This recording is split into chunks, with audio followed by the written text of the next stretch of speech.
Bonsoir Sylvain et bonsoir à tous les autres amis avec qui on était en train de pulcher les points sur le peuple algérien. Tout à fait. Il nous reste encore 15 minutes au maximum. Nous allons romancer Albert Katé. Vous avez suivi Raymond Yvé et Delphonse Akpaki qui ne sont pas d'accord avec vous sur votre position par rapport aux réformes qu'attendent beaucoup de Togolais. Même il y a quelques jours, bien il y a 2 jours, et l'ambassadeur de l'Allemagne au Togo aussi a fait une sortie médiatique et parle également de réformes qui doivent se faire au Togo.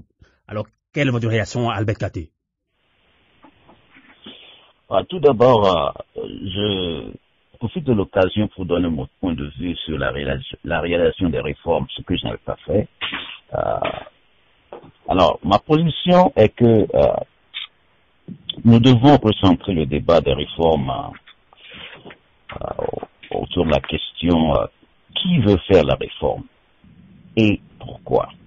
Au lieu de apprendre les réformes, comment arracher les réformes, obtenir les réformes, cela dédouane certains de leurs responsabilités. Et en tant que Togolais, ayant suivi de près les avancées de ces négociations depuis 2006, je ne peux passer sous silence les difficultés que nous avions eues, c'est-à-dire que dès le lendemain de la signature de l'accord de Ouaga, et l'opposition principale de l'époque, par la voie de l'Union des forces du changement, a été le premier parti qui tiré sur ces réformes et débranché presque tout le monde derrière le premier ministre alors Mecky Obiakubo.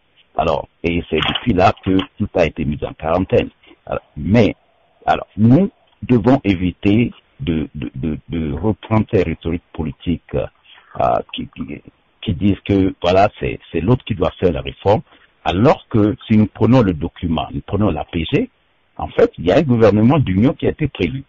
Il n'a pas été écrit qu'il faut le pouvoir être prêté pour faire les réformes pour le reste de la classe politique. Il y a un gouvernement d'union, que tout le monde soit dedans. Il y a une raison technique derrière cela pour éviter justement qu'il y ait de dilatoire ou que quelqu'un ne soit pas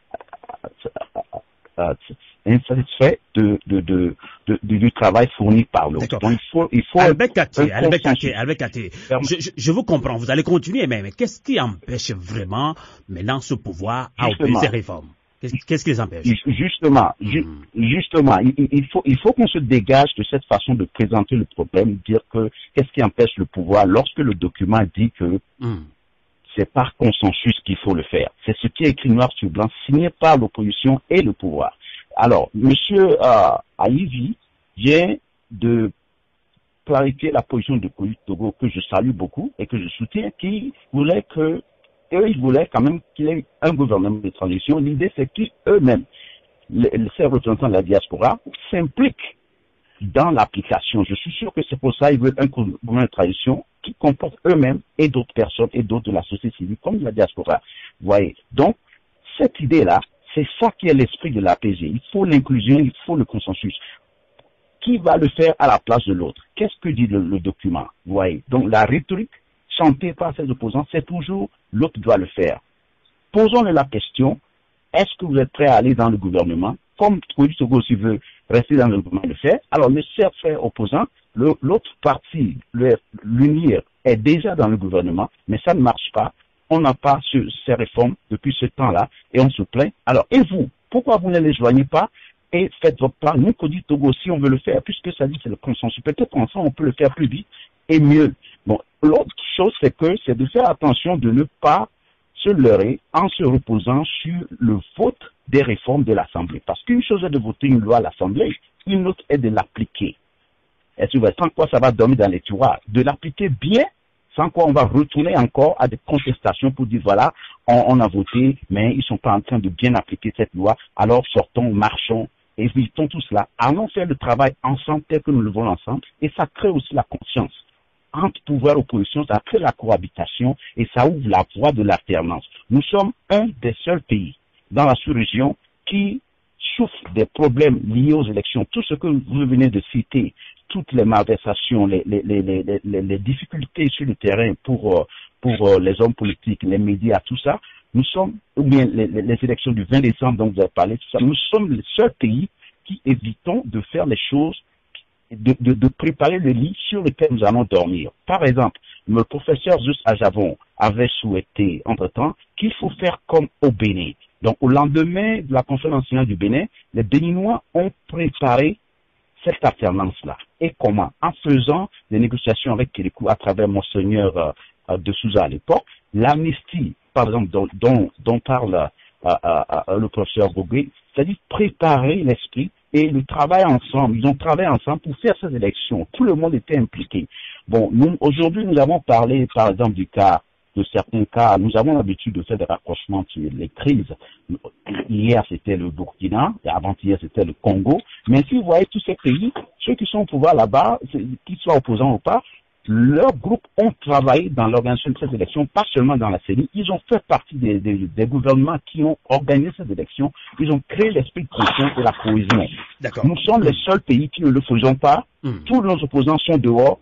Ils ont complètement le chef de l'État et son pouvoir et veulent que l'alternance vienne et se plaignent que lorsqu'ils vont sur le terrain, ils font ceci, on les frappe. On les empêche ceci, mais pourquoi on ne fait pas comme les autres? D'accord. Pourquoi on ne fait pas comme Albert Katé, si je peux résumer votre opinion, votre réaction sur cette question de réforme. Donc, pour vous, si les réformes ne sont pas faites jusqu'alors, c'est faute de consensus entre l'opposition et le pouvoir. Et Delphonse Akpaki, est-ce que vous lui donnez raison? Heureusement qu'il... Non, je dis, nous donnons carte verte à l'opposition de ne pas faire partie du gouvernement qui va faire les réformes. Donc, puisque vous avez parlé de consensus. Problème dans l'application. Vous avez parlé de consensus, donc, entre pouvoir et opposition, qui n'a pas été fait. Vous savez, cette manière de concevoir les choses, c'est faire injure à l'intelligence des Togolais. Parce que quand nous remontons le cours de l'histoire du Togo, juste au lendemain de la signature de l'APG, mais moi ça me fait mal quand on dit c'est une formation politique qui a refusé d'entrer dans le gouvernement. Et c'est ce qui a fait que tout cela a échoué.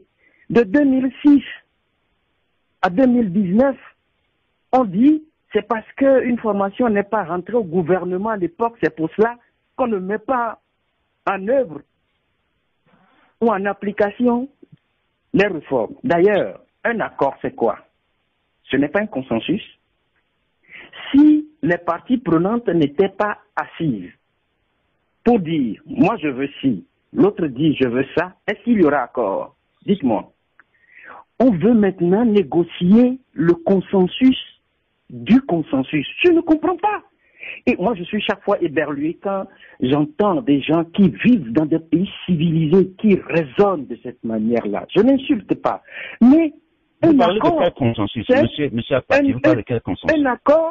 Un accord, l'APG par exemple, l'APG c'est un accord, c'est un consensus. Mais l'APG n'est plus de grande ligne, quand vous avez parlé, je vous ai écouté. Écoutez-moi. Quand vous avez parlé tout à l'heure, je vous ai écouté. Allez-y.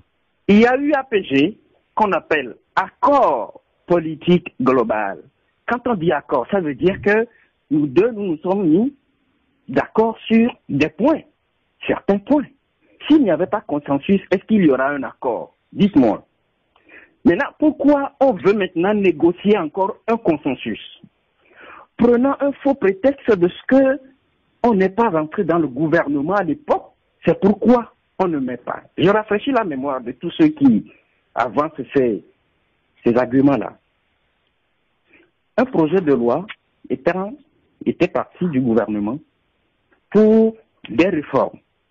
Vous savez que quand on est allé on est passé au vote à l'Assemblée nationale, le parti qui avait la majorité et dont le projet de loi était issu, c'est lui qui a rejeté. Maintenant, il y a eu 2 propositions de loi des députés de l'opposition qui ont été encore rejetées. La deuxième proposition est encore en suspens avant que les députés de l'opposition ne quittent l'Assemblée nationale. Soyons francs, soyons honnêtes. Vous avez fait allusion tout à l'heure aux dialogues qui ont eu lieu à Togo Télécom 1 et 2. Vous savez ce que les représentants du pouvoir ont dit? Nous sommes des sourds-muets, on ne veut pas parler. Mais Aujourd'hui, l'histoire garde tout cela. Quand vous jetez l'opprobre sur l'opposition par rapport à la mise en œuvre des réformes, vous me direz aujourd'hui que c'est l'opposition qui a encore tout fait pour que les recommandations de la CVJR ne soient pas aussi mises en application. Mais au fait, c'est la mauvaise foi des dirigeants togolais, point barre. Et ceux qui sont en train de les défendre, je suis malheureux parce que moi je vis au jour le jour ces réalités-là. C'est pourquoi j'ai pris l'exemple tout à l'heure. Le dernier exemple, c'est que la C14, bien qu'il y ait eu entre eux certains couacs, la C14 a parlé d'une seule voix. Et vous avez vu la réaction du pouvoir en place, du gouvernement en place, appuyé par une communauté internationale qui veut chaque fois être au bord du pouvoir. Et Ildefonse Akpaki, quand vous parlez de la communauté internationale, il y a quelques jours, bien 2 jours, l'ambassadeur de l'Allemagne au Togo a parlé encore des réformes qui doivent être opérées avant toute élection au Togo. Quelle est votre réaction? Comment vous appréhendez cette information? Je suis bien éduqué, sinon j'allais insulter monsieur l'ambassadeur. Je suis très bien éduqué. Et pourquoi l'insulter? Repasser tous les communiqués que le G5, dont fait partie l'Allemagne, a publié avant la parodie d'élections législatives du 20 décembre dernier. C'est le même ambassadeur allemand qui demandait aux acteurs politiques d'aller aux élections sans que les réformes ne soient faites. Qu'est-ce qu'il demande aujourd'hui? Les bandes sont là, ces communiqués sont là aujourd'hui. Il demande quoi? Il ne savait pas à quel pouvoir il avait affaire. Il ne savait pas. Mais ça a été toujours comme ça avec le pouvoir au Togo. C'est la ruse, c'est la roublavise, c'est le mensonge à outrance. Mais c'est ça. Okay. Mais rappelez-vous, cherchez les communiqués des ambassadeurs réunis au sein du groupe 5. Ce qu'ils avaient dit à la veille de la parodie, de la mascarade électorale. D'accord. On va voir la réaction de Raymond Evy sur cette sortie de l'ambassadeur de l'Allemagne au Togo par rapport à ces réformes-là. Donc, vous avez suivi également Ildefonse Akpaki qui dit qu'il peut se fâcher s'il ne veut pas être impoli. Donc, votre réaction, Raymond Evy? Vous savez, je vous avais déjà dit que concernant le 27e dialogue, quand on m'a tendu le micro, j'avais dit que le miracle se produise. J'aimerais bien voir que le miracle se produise. On a vu donc le miracle que ça produit. Le Togo, vous savez, fait du surplace. Le Togo va de régression, même en régression. Quand on regarde aujourd'hui la misère qui tutoie la pauvreté, l'extrême pauvreté dans le Togo profond. Donc, ce qui caractérise le développement d'un pays, c'est l'indice de développement humain. Pourquoi je parle de ça? Parce que j'ai souvent coutume de dire qu'il y a de ressources que d'hommes. Le Togo doit compter sur ses propres forces humaines, ses ressources humaines, avant de chercher à aller compter sur... Vous savez pourquoi c'est toujours nos pays africains, s'agissant de nos pays africains, il faut compter sur la parole d'un tel ou d'un tel diplomate ou d'une telle chancellerie. Je pense que ce que les Togolais doivent comprendre, c'est eux-mêmes qui doivent s'atteler pour avancer. Et c'est ce que nous appelons de tous nos voeux, en tout cas en ce qui concerne que dit Togo. Il faut qu'on sache que le Togo doit avancer, on doit arrêter de faire du surplace. Donc, s'agissant donc que l'ambassadeur a appelé aux réformes, il n'a fait que joindre sa voix à ce qu'on disait avant, quand bien même que, entre-temps, voilà, qu'il s'aligne sur le pouvoir pour dire aller aux élections, etc. On a vu ce que c'est. Bon, je l'ai dit, je le répète, ce 20 décembre pour moi, c'était bien parce que ça, nous avons dit dans notre sortie le 27 décembre au niveau de Koni Togo que ça a le mérite de la clarté parce qu'on ne peut pas prétendre à la neutralité. Aujourd'hui au Togo, on doit être pour le changement de ce système ou bien on est contre le changement de ce système, donc le statu quo. Donc aujourd'hui, il faut le dire, il faut absolument que les choses puissent avancer et la responsabilité incombe au gouvernement et à l'Assemblée. Il y a M. Kate qui disait que oui, on peut voter donc à l'Assemblée les lois et que ça ne sera pas appliqué. Une fois que les lois sont votées à l'Assemblée nationale, le président de la République doit prendre un décret d'application de ces lois. Et à partir de là, les lois doivent être appliquées dans les faits. Et donc aujourd'hui, une question aussi, depuis combien de temps on n'a pas fait les locales par exemple au Togo? Et donc là, 3 mois, les députés sont élus. Et on nous dit, pour reprendre la parole d'un certain Jerry Tama, qu'est-ce qu'il dit? Ils sont en vacances jusqu'au mois d'avril.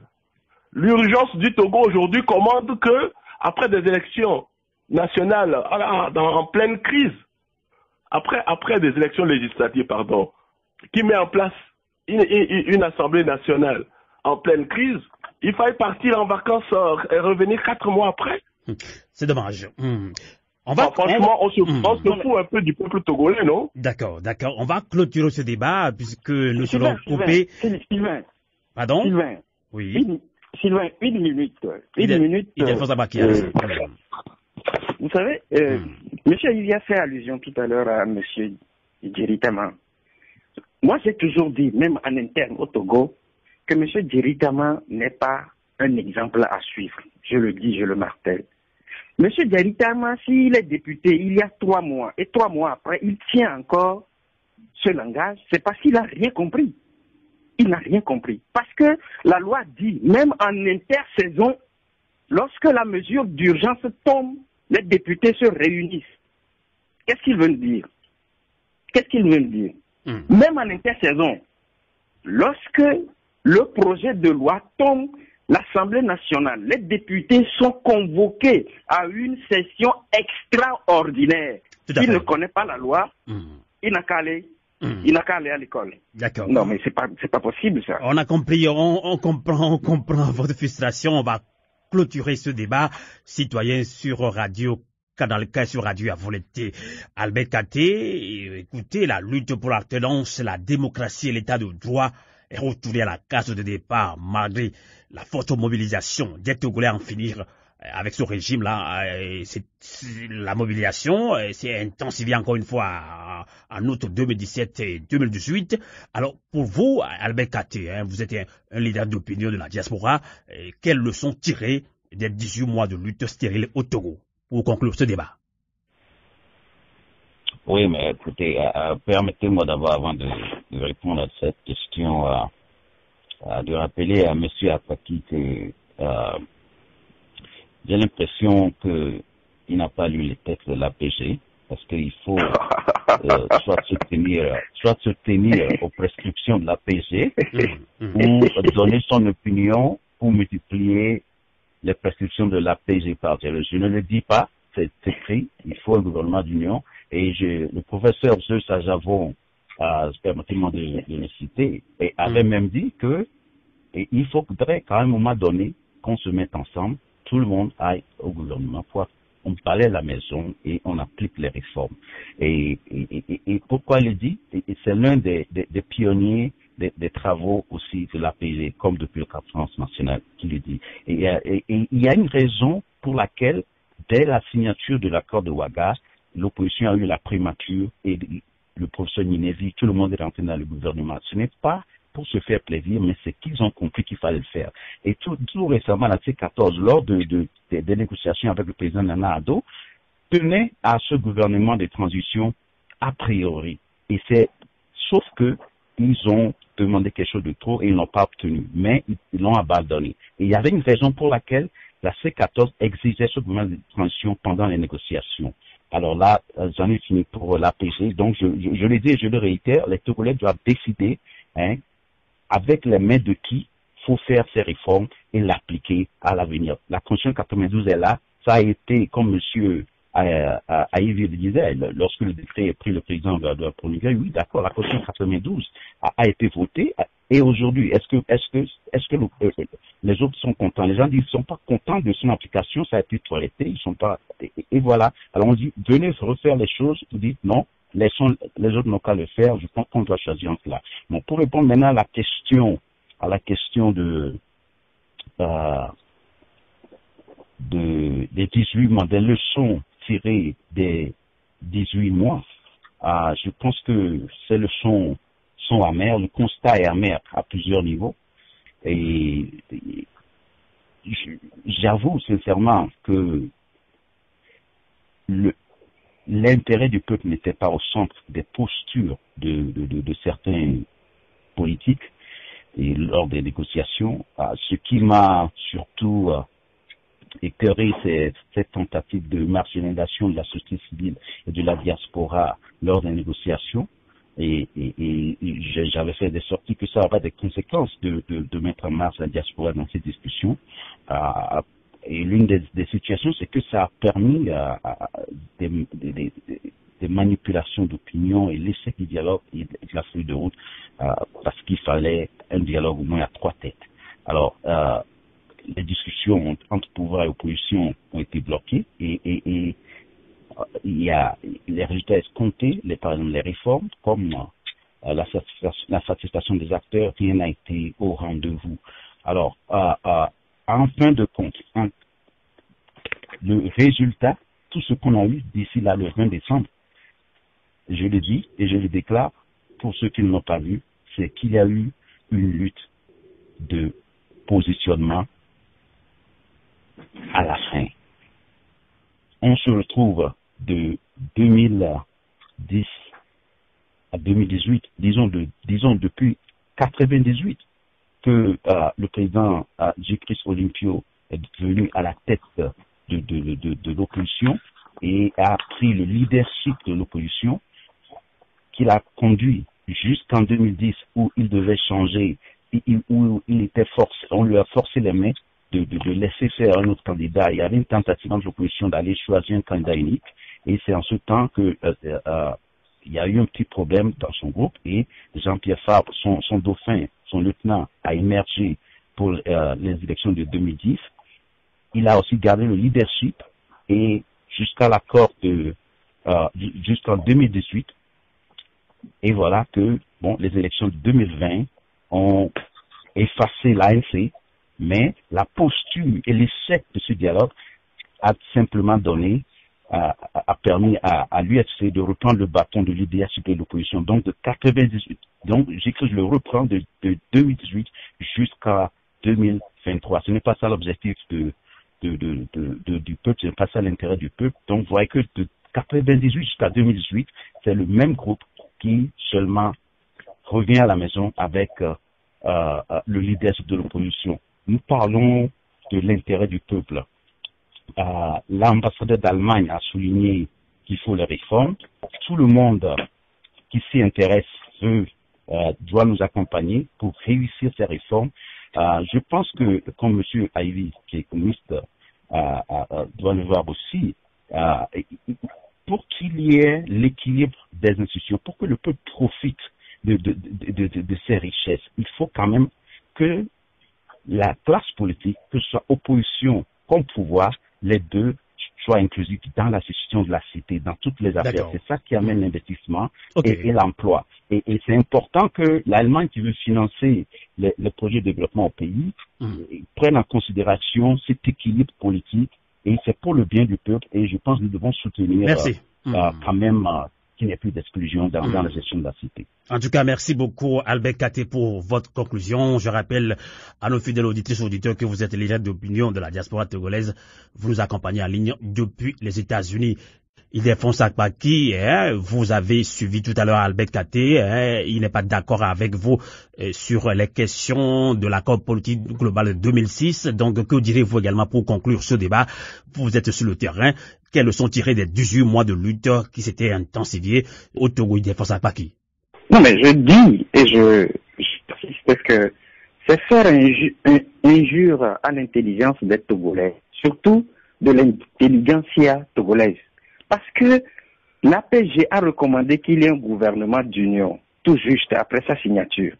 Je suis d'accord.